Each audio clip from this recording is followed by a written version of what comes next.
Hey guys, latest news with Crypto Marie local and international. With public broadcasters pressured by the Trump administration, PBS shut down its diversity office. PBS says it is shutting down its Office of Diversity, Equity, and Inclusion to comply with President Donald Trump's executive order, firing the two executives brought on when the effort was begun in 2021. The move eliminating the jobs held by Cecilia Lovin and her associate Gina Lowe comes as public television and radio girds for a fight over federal funding likely to be more serious than it has faced in many years. Despite eliminating the DEI efforts, PBS CEO Paula Kerger said Tuesday that we were committed to telling the stories of all Americans before we had an office, and we will continue to do it afterwards. Because PBS gets federal funding through U.S. Department of Education and National Science Foundation for its children's programming, the system's lawyers determined that it needed to comply with Trump's order, she said.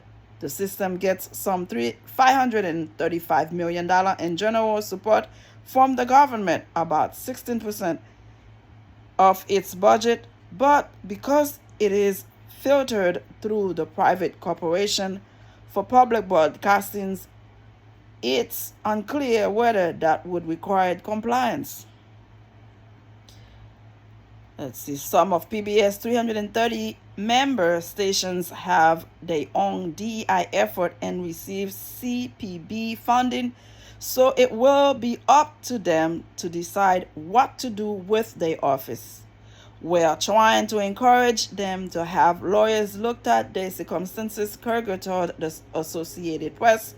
The Free Press website reported that PBS initially considered transferring Lovin and Lowe to other jobs within the system. Kerger said that was thought about but rejected.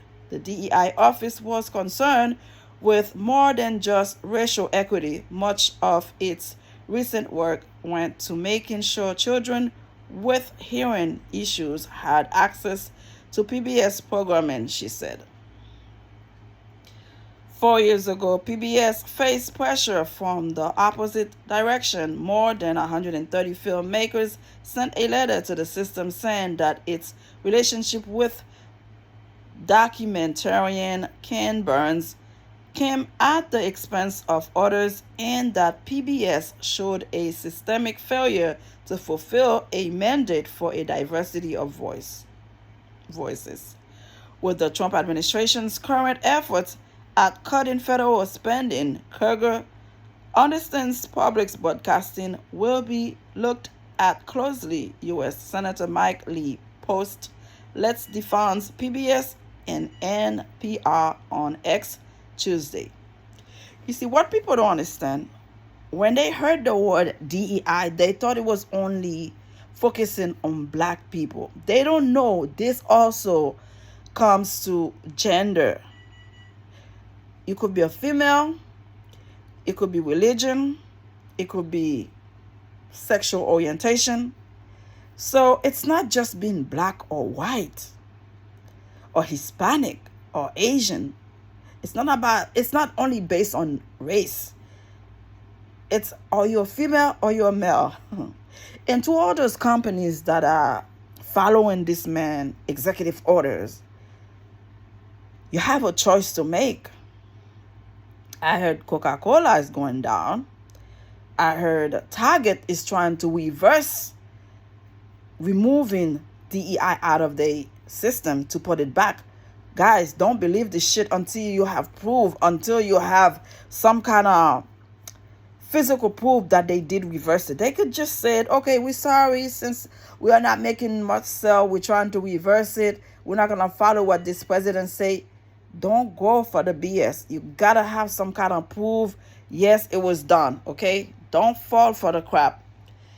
That's not a new opinion. Republicans in the past have made similar calls, primarily because of a contention that news programming leans left. Ultimately, efforts to defund PBS usually fall short through pressure, but to be on individual legislators from the hundreds of stations across the country. Kruger and NPR officials are expected to testify next month before the House Oversight and Government Reform Committee. I think it is different this time because so much is under scrutiny, Kruger said. I never assumed that government funding will continue. I think we have to work hard each and every time these questions come up to make sure we are making the case of why this is important. She said, it is a time where people assume there is a bias at play when they don't see their opinions expressed in news stories. Some people feel new news efforts are too conservative, others too liberal. We take that part of our work pretty seriously, and if we miss sometimes, we correct that, she said. Work done by local stations to alert citizens during the California wildfires and hurricanes in Florida are examples of things legislators need to be aware of, she said. Well, it's unfortunate, but a lot of people are gonna be hurt, especially kids. And I don't think those billionaires, millionaires. Okay, let me also make a point. Elon Musk was in the Oval Office today trying to explain all the waste they're trying to cut from the government.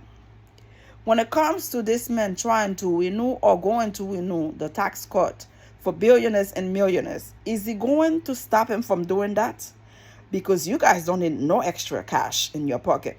And it's not going to affect the middle class in a positive way. The tax cut is for you guys, the 1%. Since you're trying to make the government efficiency in his spending and they spending, are you going to say, no, no, no, no, sir, you don't need to renew that. Instead of renewing it, I'm going to pay 35 to 40% more because I have the money, I can afford it. Let's wait and see if this is going to be happening soon. Because soon they have to renew that tax cut that was going to be expired. It's crazy, yeah. Subscribe. Thank you for watching.